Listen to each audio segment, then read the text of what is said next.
this again. 3, 2, 1.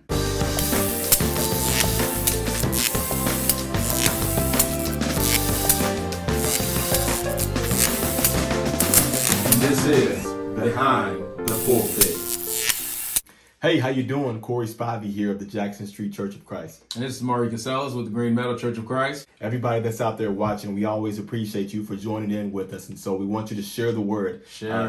Hashtag somebody, tag somebody in this, send this to a friend, a fellow preacher, a fellow member, whatever the case may be. Mm-hmm. Get the word out that we want you on here as we take you behind the pulpit. Yes, sir. Jumping right into our content for today. Yeah. I don't want to hold anything back. I want to get right in. I know the people are chomping at the bit. We talk about a lot of things that go on in ministry as people have seen episode to episode, and we're just getting started. Yeah. But when you think about just getting started, if you could go back to the beginning of your ministry, what would you change and why? Man, so much. God, have you ever taken the time to go watch some of your early sermons? Yeah, Like you cringe.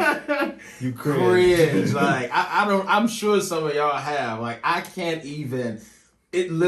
listen but like a minute. Yeah. Like and it's over with. I'm like, did I say that? Like what was I thinking? Yeah. Man, but that's so loaded, man. What would I tell a young Maurice going into ministry or someone else? Dr. Jack Evans, globetrotter in our faith, just a powerful man of God, legend in his own right. He would preach and oftentimes said, live the life, then preach the word. Heavy, man. I mean, and I've stuck with that. That has been one of my mottos for ministry. Live the life and preach the word. Then preach the word. We talked about it on one of our earlier episodes about how we don't want to be remembered for just wowing the crowd or just, getting everybody stirred up and being the hot guy on the block for preaching. But we want to be remembered for living the life and then preaching the gospel. So that's one thing I would tell my younger self and that I would tell young and upcoming ministers out there today. Live the life, serve God, be a good Christian, be a good Christian man, and preaching will come. It will come from the life that you live if you just live it according to the word, to the standard of God. I know for me, early in my ministry, one of the things I did was I admired so many people. One of those people was Dr. W.F. Washington.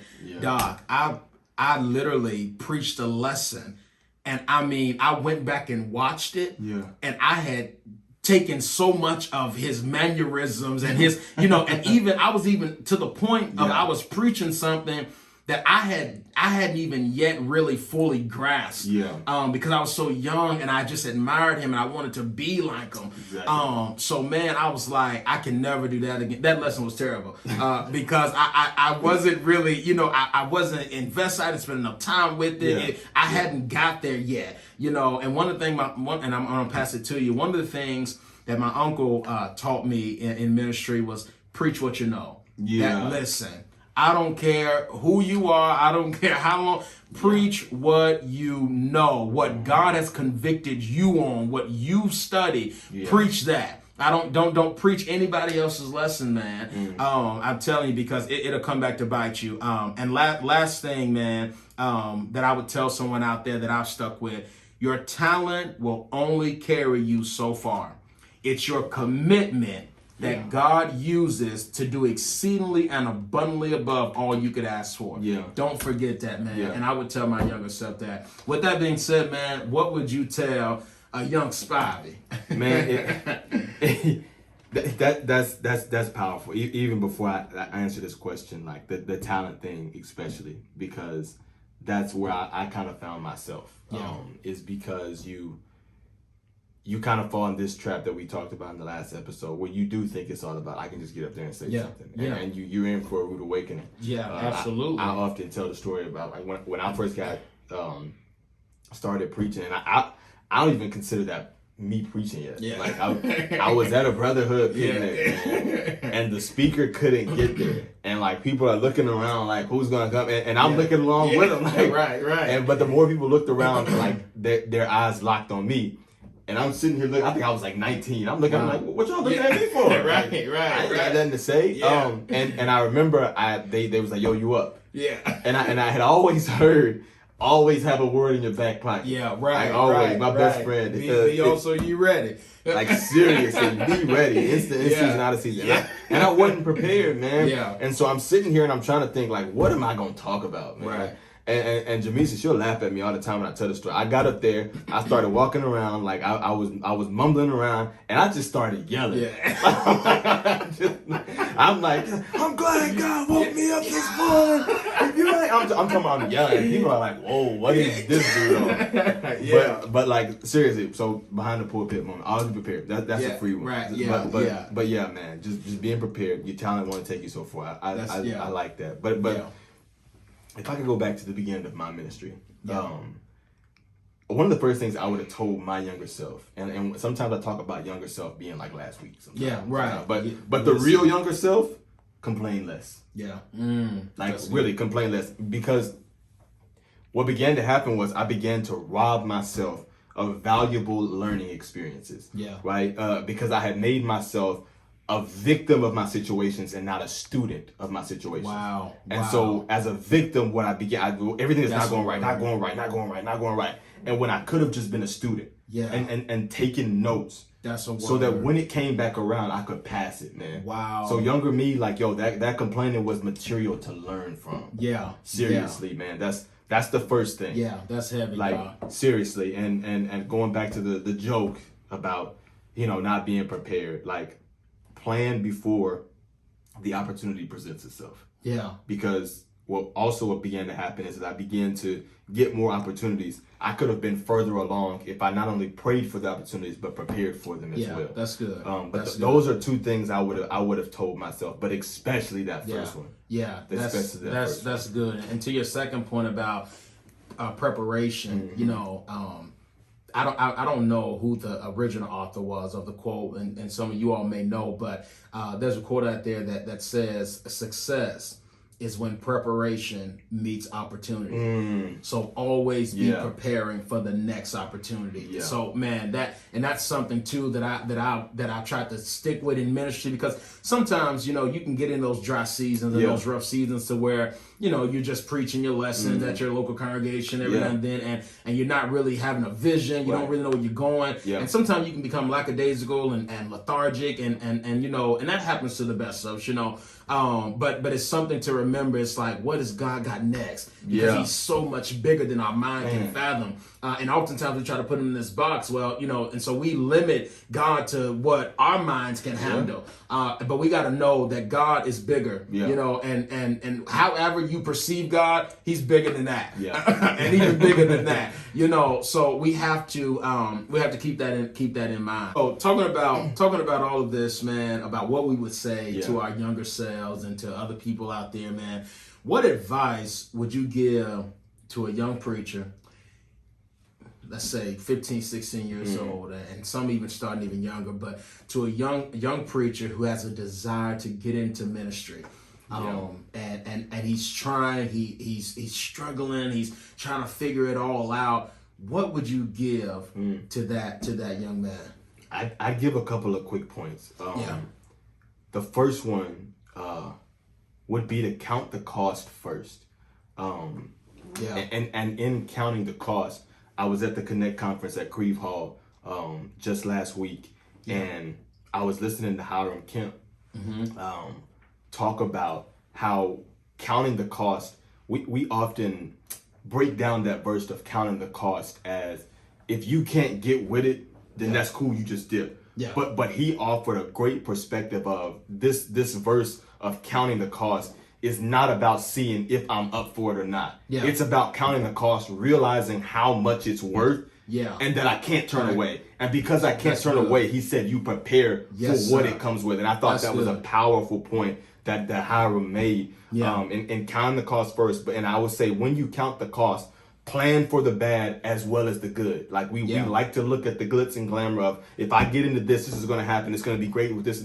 But prepare for the bad things as well. Yeah, that's because good. Eric Thomas also talks about what happens to a lot of people is they prepare for the good things that come with it, and life will punch you in the mouth. Wow. And because you weren't expecting that left hook, Yeah. you're so discombobulated you can't get up off the mat. That's good. So you've got to prepare for, yes, the good things, but also for the bad things that can come with it. And yeah, that's good. Yeah, man. That's good. And as you're preparing also, I would say make your voice heard. Yeah. Even as a small fish in a big pond. Yes, sir. Make your Yes, voice sir. heard, because what you have to say, what you think, what God has revealed to you matters, or else he wouldn't have given it to you. For sure. So make your voice heard, no matter how small of a fish you are, no matter how big you think that the pond is.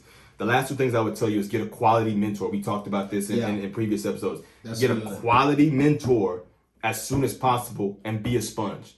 Don't be a mentor. Don't get a mentor just to say I got one. Yeah. No, be a sponge. Take notes. Be the mentee. Yeah. Don't try to teach him. No.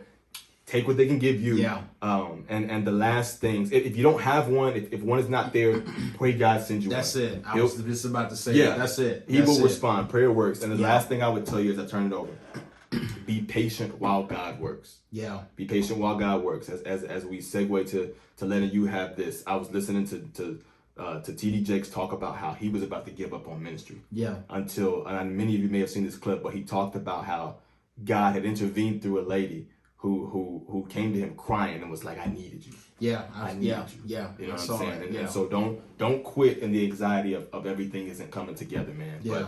But that would be my pieces of advice to you. And I know my even wiser brother has more information to give. What would you give to someone as a nugget that's desiring to get into ministry, man? Man, you covered a lot of it, Doc. Especially the mentor, man, and just being patient, waiting on God. Yeah. That's really good. Take that for real. And just to add to that, something I've kind of similarly already said, the credibility of your ministry is contingent on your private character. Don't forget that. You can be the best preacher you can know how to get people to shout. You can know how to get people to get excited and to call you. You can do gospel meetings all over the world. But if your private character, if you do not live this life, Paul said, I put my own body in subjection, that while I'm preaching to you, you make it to heaven, but I find myself in damnation. No, but Paul said, I subject my own body. So he lived the same life he was preaching.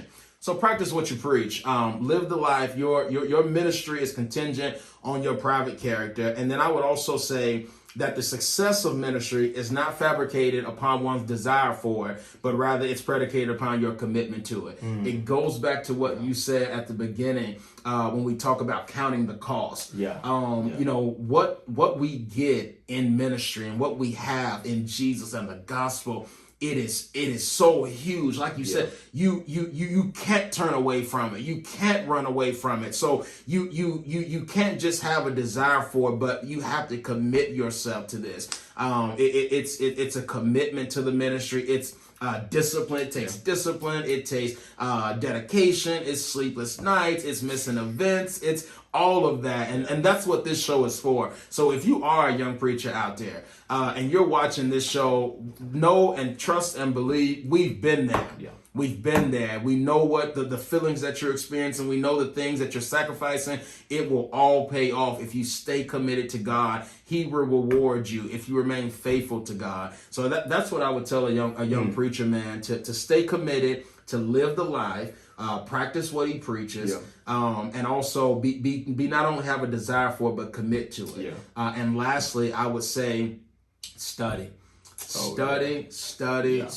That's one thing that, and as we close out, that's one thing, Doc, that I wish I was told younger.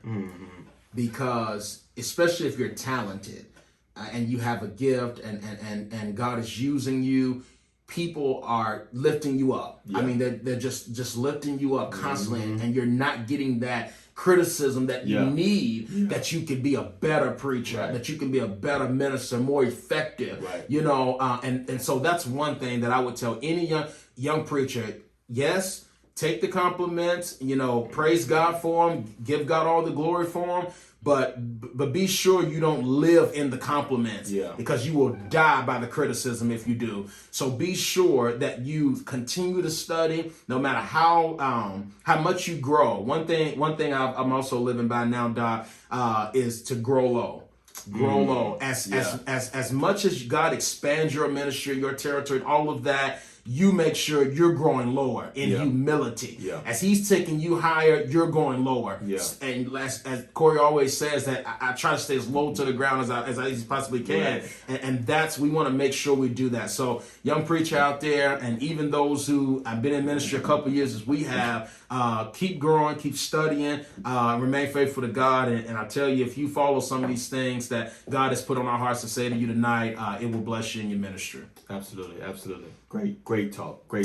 Yeah, man. As always, I love you, man. Man, love you back, brother. Yeah, yes, man. sir. And we love all of you who have joined on. Absolutely. And who do from week to week.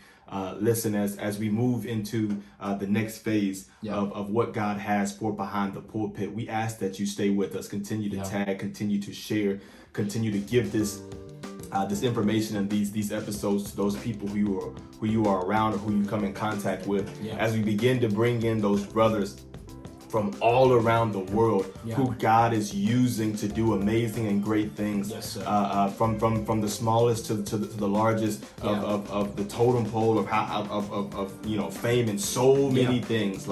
Everybody has something to share. And so we ask that you stick with us as we bring this host of great brothers on through Behind the Pulpit. As always, we're appreciative of your support, and thank you for joining on with us. God bless you. Woo! Man. It's a wrap.